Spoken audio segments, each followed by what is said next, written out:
Cuéntenos, primero, ¿por qué es tan cara la factura de la luz? Bueno, primero tenemos que entender que la factura de la luz, como la recibimos cada uno de nosotros, tiene más de un 60% de impuestos y cargas reguladas. Es la factura de la luz de un ciudadano medio en España, es la tercera más cara de la Unión Europea por esa enorme cantidad de cargas y de impuestos. Es la tercera con mayores cargas e impuestos. Por lo tanto, tenemos un IVA del 21%, comparado con, por ejemplo, Alemania, que tiene un 19%, Francia, que tiene un 5,5%, Portugal, que tiene un 6%, o Italia, que tiene un 10%. Además de tener un IVA muy alto, tenemos un impuesto eléctrico que se aplica sobre la potencia contratada más la energía que consumimos multiplicado por 1,05. Es un 4,8% de todo eso multiplicado por 1,05. Y además hay un impuesto a la nuclear, hay un impuesto a la hidráulica. Y el precio mayorista se ha disparado porque hace mucho frío, por supuesto. ¿Qué es lo que ha ocurrido? Lo que ha ocurrido es que, uno, la utilización de las renovables se ha desplomado. La solar y la eólica prácticamente no están funcionando. Al no tener esa capacidad de generación funcionando, entonces entra el gas y el carbón en un entorno en el que hace un enorme frío y el precio del gas ha subido. Pero además, y este es un elemento clave, es que hay otro impuesto escondido en el precio mayorista, que es el precio de los derechos de emisión de CO2. El precio de los derechos de emisión de CO2 es un impuesto por el cual el Estado español recauda alrededor de 1.000 millones al año, que se le da unos derechos de emisión a cada país, el país los vende y con eso recauda una gran cantidad. Por supuesto, cuanto más sube el precio de esos derechos, mejor. ¿Qué es lo que hacen los estados? Limitan la oferta de derechos de CO2 y además han puesto un precio mínimo. El precio del CO2 ha subido más de un 600% en los últimos 2 años. Entonces, ¿qué es lo que ocurre? Lo que ocurre es que tenemos una factura eléctrica que es una máquina de recaudar de los contribuyentes cautivos. No solamente es el impuesto eléctrico, no solamente es el CO2, que es un impuesto encubierto, no solamente el impuesto a la nuclear y a la hidráulica, sino además el IVA más alto, como si fuese un bien de lujo. Don Daniel, la ministra María Jesús Montero asegura que el IVA del 21% de la factura de la luz no se puede rebajar porque eso lo impediría Bruselas. Nos dijo lo mismo con respecto a las mascarillas y resultó ser mentira. ¿Esto también es una mentira del gobierno? Es completamente falso. Portugal ha bajado el IVA de la electricidad al 6%, Francia lo tiene al 5,5%, Italia lo tiene al 10%, Alemania lo tiene al 19%, la media de la Unión Europea es el 18% y, por supuesto, pues nosotros tenemos el 21% y eso se puede bajar inmediatamente, como el impuesto eléctrico, que me gustaría recalcar eso. Es que el gobierno que es tan adicto a la utilización de Real Decreto puede hacer un Real Decreto para rebajar el impuesto eléctrico y el IVA ante una situación en la que suben los precios por una situación puntual, porque ha habido una ola de frío enorme, las renovables no funcionan prácticamente nada y el precio del gas y la utilización de gas y carbón han aumentado.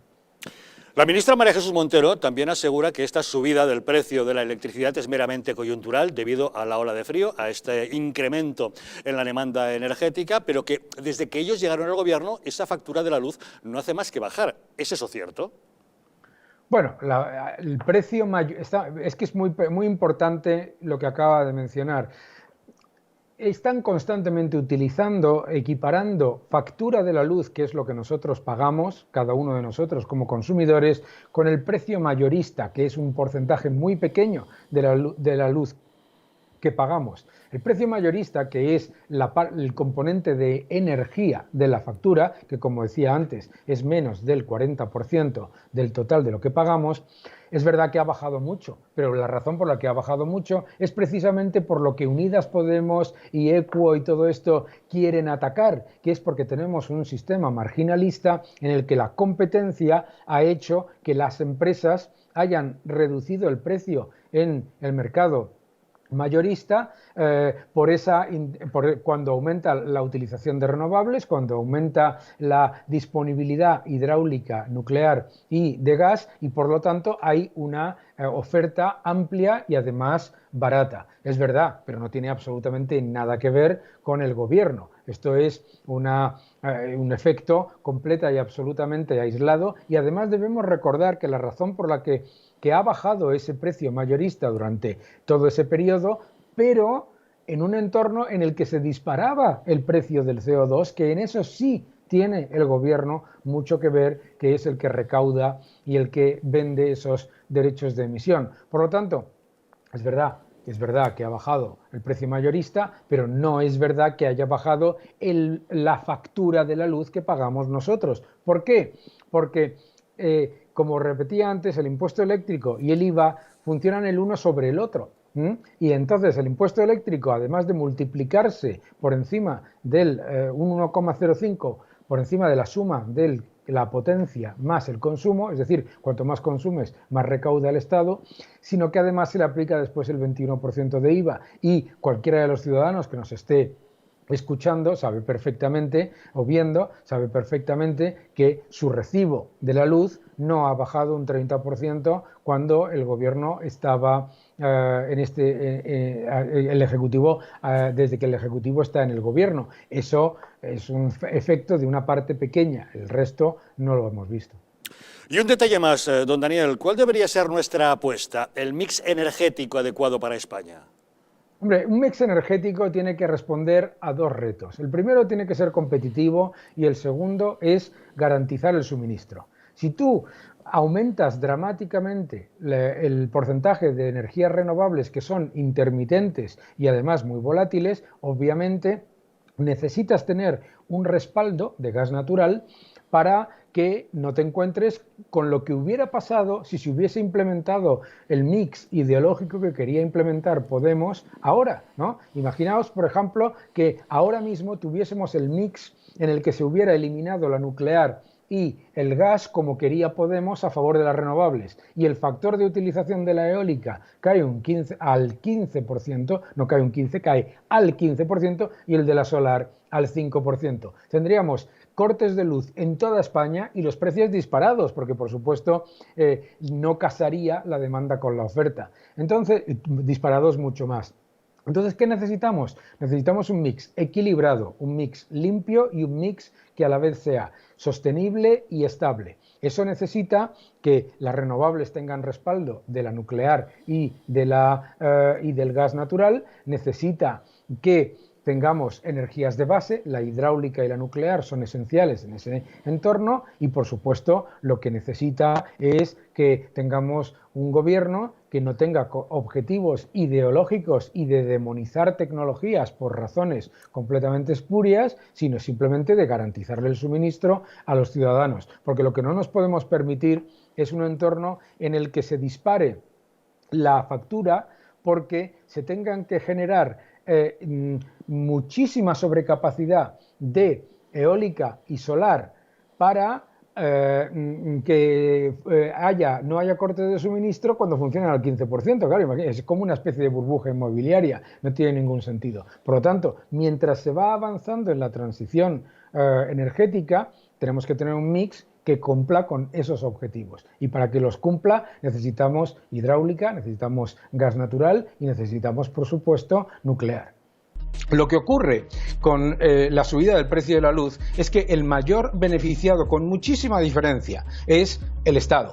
Sea porque recauda mucho más vía la subasta de los derechos de emisión, como estaba mostrando ahí. Recordemos que los derechos de emisión no solamente se les ha limitado la oferta por parte de los gobiernos, han decidido reducir el número de derechos de emisión disponibles, sino que además se han puesto un precio mínimo. Por lo tanto, claro, cuando en lo que se llama la generación del marginal en el mercado de mayorista, el precio incluye el precio del gas más el precio del carbón, etcétera, si se utiliza, lo que ha ocurrido en esta subida enorme de la electricidad, ojo, mayorista. Esto es importante entenderlo porque antes ha habido un titular equivocado. La inmensa mayoría, más de 16 millones de consumidores, no van a ver una subida del 27% de la factura. Lo que estamos hablando es del precio mayorista. El precio mayorista es alrededor del 20% de la factura total. Por lo tanto, lo que va a haber es un impacto, pero no un impacto tan enorme. En cualquier caso, el mayor factor de subida del precio mayorista ha sido este impuesto encubierto del CO2 por el que los estados de la Unión Europea recaudan decenas de miles de millones de euros. Pero además, la factura de la luz incluye toda una cadena de impuestos que además después se les añade ese IVA del 21% que hablábamos antes, que lo que hace es subirlo todavía más. Recordemos que hay además el impuesto eléctrico. El impuesto eléctrico es un 4,8% de lo que es la parte de potencia más el consumo multiplicado por 1,05, porque les apetece. Después del impuesto del CO2, más el impuesto eléctrico, más todos los impuestos a la nuclear y a la hidráulica que se han impuesto, viene el IVA. El IVA es el 21%. España es el tercer país de la Unión Europea en el que la factura eléctrica tiene más impuestos y cargas, el tercero. Y además es el país en el que se aplica el IVA más alto, hay otros que también aplican el 21%, pero la inmensa mayoría, la media en la Unión Europea del IVA es un 18%. Daniel Lacalle, una pregunta. Perdona que te interrumpa, pero es que tenemos que te tengo que lanzar esta pregunta antes de despedirte. En resumen, si el gobierno quisiera, ¿podría bajar el precio de la luz? ¿Sí o no?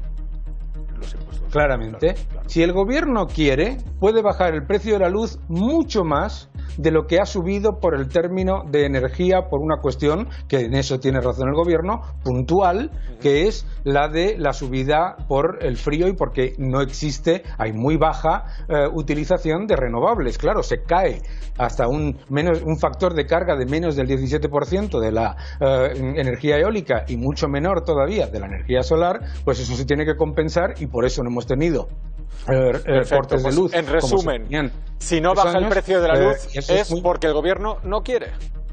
¿Queda así de claro? Bueno, efectivamente, no solamente porque el gobierno no quiere, sino porque la factura de la luz, no solamente en España, sino en toda Europa, es una máquina de recaudar. Es que muchas veces los gobiernos lo que hacen es que nos ponen como malvado a las empresas eléctricas en el sector más intervenido de toda la economía europea. Nos pone como malos a las empresas eléctricas cuando el principal beneficiario es la recaudación impositiva.